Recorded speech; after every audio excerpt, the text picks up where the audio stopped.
नमस्कार दोस्तों, स्वागत है आपका हमारे YouTube channel target civil services में। दोस्तों आज है 2 जून और मध्य प्रदेश के डेली करंट अफेयर में आज हम पढ़ेंगे 1 जून और 2 जून के करंट अफेयर। तो लेक्चर ध्यान से देखिएगा। देखिए दोस्तों, बात करें हम 1 जून की, तो 1 जून को मनाया जाता है विश्व दुग्ध दिवस। ठीक है, यानी वर्ल्ड मिल्क डे कब मनाया जाता है? ये 1 जून को मनाया जाता है। दोस्तों विश्व दुग्ध दिवस मनाने की शुरुआत कब से हुई थी?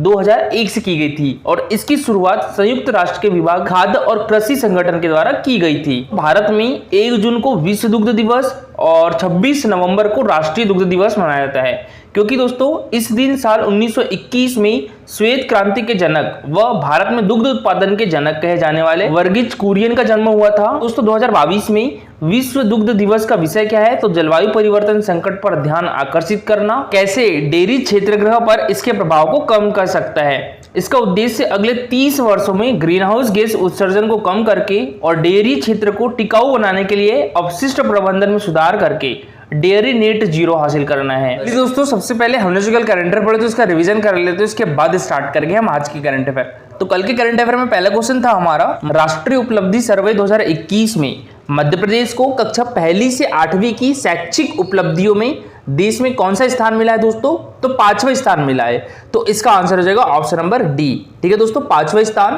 तो नेक्स्ट क्वेश्चन है दोस्तों हमारा, मध्य प्रदेश का पहला खिलौना बैंक किस जिले में बनाया गया है दोस्तों? तो ये हमारे मध्य प्रदेश की संस्कार राजधानी जबलपुर में।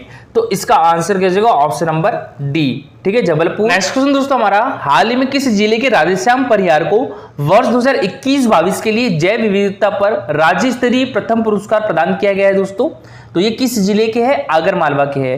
तो इसका आंसर क्या जाएगा दोस्तों? Option number B. ठीक है, आगरमालवा। और दोस्तों बात करें हम यहाँ पर आगरमालवा की, तो ये हमारे मध्य प्रदेश का कौन सा जिला था?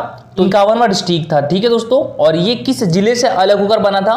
तो ये शाजापुर से अलग होकर बना था। कब बना था? 2013 में बना था। ठीक है, बात करें दोस्तों हमारे मध्य प्रदेश में अभी कितने जिले हैं? 52 जिले हैं। हमारे मध्य प्रदेश का 52वां जिला कौन सा था दोस्तों? निवाड़ी था। निवाड़ी किस जिले से अलग होकर बना था? तो ये टीकमगढ़ जिले से अलग होकर बना था। और ये कब बना था दोस्तों? 2018 में बना था। हमारे मध्य प्रदेश का 50वां जिला दोस्तों कौन सा था? सिंगरौली था। और ये कब बना था? तो 2008 में बना था। और किस डिस्ट्रिक्ट से अलग होकर बना था? तो ये दोस्तों सीधी डिस्ट्रिक्ट से अलग होकर बना था। और बात करें हमारे मध्य प्रदेश का 49वां जिला कौन सा था दोस्तों? तो ये अलीराजपुर था। ठीक है, ये किस जिले से अलग होकर बना था? तो ये झाबुआ से अलग होकर बना था। और कब बना था? तो ये भी 2008 में बना था। 2008 में हमारे मध्य प्रदेश में 2 डिस्ट्रिक्ट बने थे, एक सिंगरौली और एक अलीराजपुर। ठीक है, सिंगरौली और अलीराजपुर दोस्तों 2008 में बने थे। और सिंगरौली 2 राज्यों से अपनी बॉर्डर शेयर करता है। कौन कौन सी? एक तो यूपी से दोस्तों और एक छत्तीसगढ़ से। और दोस्तों अलीराजपुर भी अपनी बॉर्डर जो है वो 2 राज्यों से शेयर करता है। कौन कौन सी? एक तो दोस्तों महाराष्ट्र और एक गुजरात। ठीक है, तो ये भी याद रखिएगा, इंपॉर्टेंट है तो दोस्तों हमारा। और ये मोस्ट इंपॉर्टेंट क्वेश्चन है दोस्तों, हाल ही में किस जिले की प्राची यादव वर्ल्ड केनो में मेडल जीतने वाली भारत की पहली खिलाड़ी बन गई है? दोस्तों ये किस डिस्ट्रिक्ट की है? ग्वालियर डिस्ट्रिक्ट की है। तो इसका आंसर क्या जाएगा? Option number A. ठीक है दोस्तों, ग्वालियर डिस्ट्रिक्ट की प्राची यादव वर्ल्ड केनो में मेडल जीतने वाली भारत की पहली खिलाड़ी बन गई है। और दोस्तों प्राची यादव के द्वारा कौन सा मेडल जीता गया है? तो ब्रॉन्ज मेडल जीता गया है। बात करें यहाँ पर हम दोस्तों प्राची यादव की, तो ये है प्राची यादव, इनका संबंध ग्वालियर डिस्ट्रिक्ट से है और ये एक पैरा केनो खिलाड़ी है दोस्तों। ठीक है, और इनको हमारी मध्य प्रदेश सरकार के द्वारा खेल के क्षेत्र में दिया जाने वाला सर्वोच्च पुरस्कार कौन सा है? तो विक्रम पुरस्कार। तो दोस्तों प्राची यादव को विक्रम पुरस्कार 2020 से भी सम्मानित किया जा चुका है। और देखिए यहाँ पर ये इसलिए मोस्ट इंपॉर्टेंट क्वेश्चन है दोस्तों, क्योंकि इनको जो विक्रम पुरस्कार मिला है 2020 का, ये दिव्यांग श्रेणी में मिला है। बात करें विक्रम पुरस्कार की दोस्तों, तो ये विक्रम पुरस्कार की शुरुआत 1990 से हुई थी और इसमें 2 लाख रुपए पुरस्कार राशि दी जाती है और ये 19 वर्ष से अधिक आयु वर्ग के खिलाड़ियों को दिया जाता है। दोस्तों ये मध्य प्रदेश सरकार के द्वारा खेल के क्षेत्र में दिए जाने वाले एकलव्य पुरस्कार, विक्रम पुरस्कार, विश्वामित्र पुरस्कार जो कि प्रशिक्षकों को दिया जाता है, लाइफ टाइम अचीवमेंट पुरस्कार और स्वर्गीय प्रभा जोशी पुरस्कार। दोस्तों इनको याद रखिएगा। और देखिए विक्रम पुरस्कार की बात करें दिव्यांग श्रेणी में किसे मिला है? तो ये प्राची यादव को मिला है। ये एक पैरा केनो खिलाड़ी है दोस्तों और इनका संबंध किस डिस्ट्रिक्ट से है? तो ग्वालियर डिस्ट्रिक्ट से है। अब स्टार्ट करते हैं हम आज के करंट अफेयर। तो आज के करंट अफेयर में पहला क्वेश्चन है हमारा, देश की पहली break dance academy Madhya Pradesh के किस जिले में खुलेगी दोस्तों? तो ये हमारे मध्य प्रदेश की राजधानी भोपाल में खुलेगी।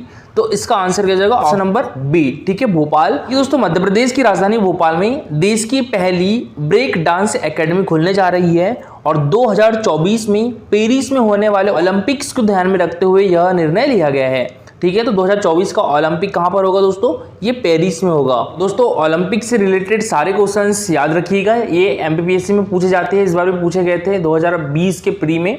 अंतर्राष्ट्रीय ओलंपिक संघ का मुख्यालय कहाँ पर है, तो ये लुसाने में है। और दोस्तों लुसाने कहाँ पर है, स्विट्जरलैंड में है। और ओलंपिक की शुरुआत कब से हुई थी, 1894 से हुई थी। और दोस्तों 2020 का ओलंपिक कहाँ खेला गया था, तो ये टोक्यो में खेला गया था। टोक्यो कहाँ पर है, जापान में है। और इसमें दोस्तों भारतीय हॉकी टीम ने कौन सा पदक जीता है, कांस्य पदक जीता है। और जो भारतीय हॉकी टीम है उसमें दोस्तों हमारे मध्य प्रदेश के हॉकी खिलाड़ी विवेक सागर जी के द्वारा भी प्रतिनिधित्व किया गया था। तो टोक्यो ओलंपिक 2020 बोला जाता है इसको, ठीक है। तो इसके बाद से ही यह वक्त तय माना जा रहा था कि अगले ओलंपिक्स खेलों में ब्रेक डांस को भी खेल के रूप में शामिल किया जाएगा। इसी के मद्देनजर खेल एवं युवा कल्याण मध्य प्रदेश शासन, इसकी मंत्री कौन है दोस्तों, यशोधरा राजे सिंधिया है। तो इस खेल को प्रदेश में लॉन्च करने की तैयारी कर रहा है, जिसके लिए भोपाल में एकेडमी खोले जाने की तैयारियां शुरू हो गई है। और दोस्तों यह एक जिम्नास्टिक से मेल खाता हुआ खेल है। इसमें मेडल जीतने की अच्छी संभावनाएं भी हो सकती है। इसके लिए दोस्तों हमारे मध्य प्रदेश की राजधानी भोपाल समेत सभी जिलों में अगले महीने यानी दोस्तों जून में ही टैलेंट सर्च भी शुरू किया जाएगा। और इसके लिए अमेरिका से विशेषज्ञों की टीम बुलाई जा रही है। और दोस्तों बात करें हम यहाँ पर ब्रेक डांस की, तो देखिए ब्रेक डांस को बी बोइंग नाम से भी जाना जाता है। और यह एक जिम्नास्टिक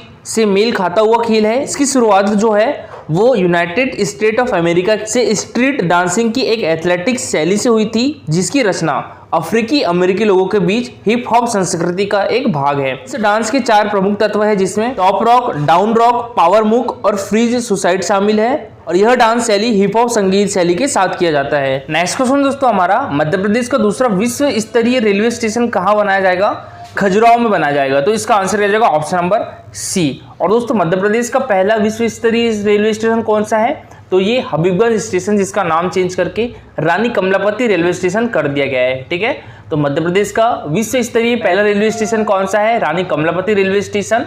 और दूसरा कहां पर बनाया जाएगा, तो ये खजुराहो में। बात करें खजुराहो की, तो ये किस डिस्ट्रिक्ट में आता है, छतरपुर डिस्ट्रिक्ट में आता है, ठीक है। खजुराहो किस डिस्ट्रिक्ट में आता है, छतरपुर डिस्ट्रिक्ट में आता है। और खजुराहो के मंदिर को दोस्तों यूनेस्को द्वारा विश्व धरोहर स्थल की सूची में कब शामिल किया गया था, ये 1986 में शामिल किया था, ठीक है। इसके बाद स्तूप को शामिल किया गया था, सांची स्तूप रायसेन डिस्ट्रिक्ट में आता है। सांची के स्तूप को यूनेस्को द्वारा विश्व धरोहर स्थल की सूची में कब शामिल किया गया था, ये 1989 में शामिल किया गया था। इसके बाद दोस्तों भीमबेटका की गुफाओं को शामिल किया गया था। और भीमबेटका की गुफाओं को यूनेस्को द्वारा विश्व धरोहर स्थल की सूची में कब शामिल किया गया था, तो ये 2003 में शामिल किया गया था। और देखिए दोस्तों हमारे मध्य प्रदेश की 2 सिटी कौन कौन सी, एक तो ओरछा और एक ग्वालियर, ये यूनेस्को द्वारा वर्ल्ड हेरिटेज सिटी है, ठीक है। तो वर्ल्ड हेरिटेज सिटी कौन कौन सी हमारे मध्य प्रदेश में, एक ओरछा है और एक है ग्वालियर। देखिए दोस्तों छतरपुर प्रदेश का दूसरा विश्व स्तरीय रेलवे स्टेशन खजुराहो को बनाया जाएगा। और इसकी सैद्धांतिक स्वीकृति हो चुकी है। दिसंबर में यहीं से दिल्ली के लिए वंदे भारत ट्रेन भी चलाई जाएगी। हमारे मध्य प्रदेश का पहला विश्व स्तरीय रेलवे स्टेशन भोपाल का रानी कमलापति रेलवे स्टेशन है। और अब इसी तर्ज पर खजुराहो रेलवे स्टेशन को भी विकसित किया जाएगा।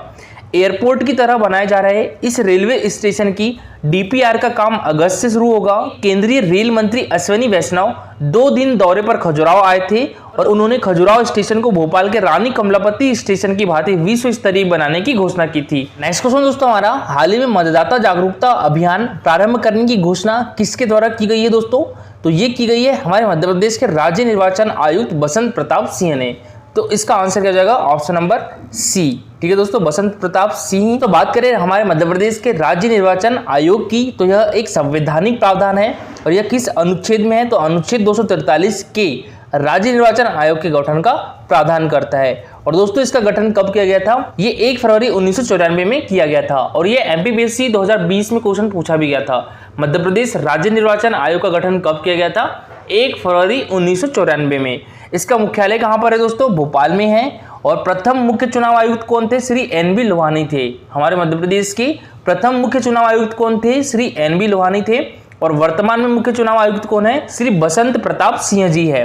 इनकी नियुक्ति किसके द्वारा की जाती है दोस्तों, राज्यपाल के द्वारा की जाती है। और इनका जो कार्यकाल होता है वो 5 वर्ष या 65 वर्ष, जो भी पहले हो जाए। और दोस्तों इनको हटाने की प्रक्रिया कैसी है, तो राष्ट्रपति के द्वारा संसद में महाभियोग प्रस्ताव पास होने के बाद इनको हटाया जा सकता है। और राज्य निर्वाचन आयोग का गठन 7वीं तथा 74वें संविधान संशोधन अधिनियम 1992 के तहत किया गया।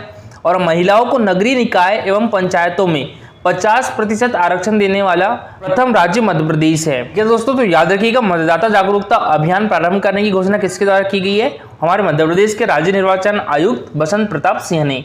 शिवराज सिंह चौहान हमारे मध्य प्रदेश के मुख्यमंत्री है। दोस्तों, हमारे मध्य प्रदेश के मुख्य सचिव कौन है? तो यह है इकबाल सिंह बैस। और राजेश लाल मेहरा दोस्तों मध्य प्रदेश लोक सेवा आयोग के अध्यक्ष है। तो देखिए दोस्तों, 29 मई 2022 को मध्य प्रदेश राज्य निर्वाचन आयुक्त बसंत प्रताप सिंह ने कलेक्टर एवं जिला निर्वाचन अधिकारियों को नगरीय निकायों एवं त्रिस्तरीय पंचायतों के आम निर्वाचन 2022 के लिए मतदाताओं को मतदान के प्रति जागरूक करने, मतदान की अपील तथा आयोग के द्वारा किए गए नवाचारों की जानकारी देने के लिए मतदाता जागरूकता अभियान प्रारंभ करने के निर्देश दिए हैं। उन्होंने अधिकारियों को मतदाता जागरूकता अभियान के तहत मतदाताओं को प्रेरित जागरूक करने के लिए स्थानीय महाविद्यालयों, विश्वविद्यालयों से कुछ विद्यार्थियों को जो कि नेतृत्व प्रदान कर सकते हैं, तो इनको कैंपस एम्बेसडर नियुक्त करने का निर्देश भी दिया है। और कैंपस एम्बेसडर का चयन जिला निर्वाचन अधिकारी द्वारा उनके निष्पक्ष, स्वस्थ एवं गैर राजनीतिक छवि को चिन्हित कर महाविद्यालयों, विश्वविद्यालयों के प्राचार्य, उपकुलपति द्वारा प्रदान की गई सूची के आधार पर किया जाएगा। जिला निर्वाचन अधिकारी अपने स्तर पर एनसीसी, एनएसएस के सहयोग से भी नियुक्त कर सकते हैं। कैंपस एम्बेसडर का चयन केवल एक शैक्षणिक सत्र के लिए किया जाएगा और सह शिक्षा महाविद्यालयों में 2 कैंपस एम्बेसडर का चयन किया जाएगा। कैंपस एम्बेसडर की संबद्धता किसी भी राजनीतिक दल या उनकी संलग्नता किसी राजनीतिक गतिविधि में नहीं होनी चाहिए और कैंपस एम्बेसडर के परिवार का संबंध किसी भी राजनीतिक दल या राजनीतिक गतिविधि से नहीं होना चाहिए। और दोस्तों, जिला स्तर पर उत्कृष्ट कार्य करने वाले कैंपस एम्बेसडर को चिन्हित कर उनके नाम की अनुशंसा की जाएगी तथा राष्ट्रीय पर्व पर आयोजित समारोह में प्रशस्ति पत्र प्रदान कर सम्मानित भी किया जाएगा। क्वेश्चन है दोस्तों हमारा, हाल ही में किस राज्य की नगरीय निकाय निर्वाचन में पहली बार पार्षद पदों के निर्वाचन व्यय लेखा का प्रावधान किया गया है? दोस्तों, तो ये भी दोस्तों हमारे मध्य प्रदेश राज्य की नगरीय निकाय निर्वाचन में पहली बार पार्षद पदों के निर्वाचन व्यय लेखा का प्रावधान किया गया है। तो इसका आंसर क्या जाएगा? Option number A. ठीक है, मध्य प्रदेश। दोस्तों, 30 मई 2022 को राज्य निर्वाचन आयुक्त बसंत प्रताप सिंह ने बताया कि नगरीय निकाय निर्वाचन में पहली बार पार्षद पदों के निर्वाचन व्यय लेखा का प्रावधान किया गया है। व्यय लेखा संधारण पर्यवेक्षण के लिए रिटर्निंग ऑफिसर कार्यालय में निर्वाचन हेल्प डेस्क स्थापित करने के निर्देश भी दिए गए हैं। के पहले महापौर एवं अध्यक्ष पद उम्मीदवारों के व्यय लेखा का संधारण किया जाता था। पार्षद पदों के निर्वाचन व्यय की अधिकतम सीमा नगर निगम में जनगणना 2011 के अनुसार 10 लाख से अधिक जनसंख्या पर 8,75,000 और 10 लाख से कम जनसंख्या पर 3,75,000 है। नगर पालिका परिषदों में 1 लाख से अधिक जनसंख्या पर 2,50,000, 50,000 से 1 लाख तक की जनसंख्या पर 1,50,000 और 50,000 से कम जनसंख्या पर पार्षद के निर्वाचन व्यय की अधिकतम व्यय सीमा 1 लाख रुपए है। वहीं 10 लाख से अधिक जनसंख्या वाले नगर निगमों में 35 लाख और 10 लाख से कम जनसंख्या वाले नगर निगमों में महापौर पद के अभ्यर्थियों के निर्वाचन व्यय की अधिकतम सीमा 15 लाख रुपए निर्धारित की गई है। नेक्स्ट क्वेश्चन दोस्तों हमारा, मुख्यमंत्री शिवराज सिंह चौहान ने देवी अहिल्याबाई होलकर का विशाल स्मारक कहाँ बनाने की घोषणा की है? तो ये हमारे मध्य प्रदेश की आर्थिक एवं औद्योगिक राजधानी इंदौर में। तो इसका आंसर क्या जाएगा? Option number A. और दोस्तों, अभी हाल ही में देवी अहिल्याबाई होलकर की जयंती कब मनाई गई है? तो ये 31 मई को मनाई गई है। तो देखिए दोस्तों, मुख्यमंत्री श्री शिवराज सिंह चौहान ने 31 मई 2022 को इंदौर में मां अहिल्या की जन्मतिथि पर मनाए गए गौरव दिवस कार्यक्रम में शामिल हुए और नेहरू स्टेडियम में आयोजित इस कार्यक्रम में प्रसिद्ध गायिका सुश्री श्रेया घोषाल एवं श्री मनोज मुंतशिर ने प्रस्तुतियां दी। मुख्यमंत्री शिवराज सिंह चौहान जी के द्वारा कहा गया है कि इंदौर को दुनिया का सबसे अच्छा शहर बनाएंगे और इसे देश का IT हब भी बनाया जाएगा। ऊपर कॉरिडोर पर 4.5 करोड़ रुपए की लागत से स्टार्टअप पार्क बनाया जाएगा और अंतर्राष्ट्रीय स्तर का स्टार्टअप इकोसिस्टम विकसित किया जाएगा। दोस्तों, इंदौर में देवी अहिल्याबाई होलकर का विशाल स्मारक बनाया जाएगा। इसके संचालन के लिए बनने वाले ट्रस्ट की अध्यक्षता श्रीमती सुमित्रा महाजन जी के द्वारा की जाएगी और मुख्यमंत्री श्री शिवराज सिंह चौहान जी के द्वारा कहा गया है कि इंदौर की भूमि पर स्वर्गीय लता मंगेशकर ने जन्म लिया है और राजेंद्र नगर में 24 करोड़ रुपए की लागत से बनने वाले 1500 सीटर ऑडिटोरियम का नाम स्वर कोकिला लता मंगेशकर के नाम पर रखा जाएगा। चिमन बाग मैदान के पास स्थित संगीत विद्यालय का उन्नयन किया जाएगा तथा उसका नाम भी लता मंगेशकर के नाम पर रखा जाएगा। दोस्तों, कल का हमारा क्वेश्चन था सतपुड़ा पर्वत किस पर्वत श्रृंखला के अंतर्गत आता है? सतपुड़ा के पर्वत के अंतर्गत आता है। तो इसका आंसर क्या जाएगा? Option number C. और दोस्तों, इसी पर मध्य प्रदेश की सबसे ऊंची चोटी धूपगढ़ भी स्थित है।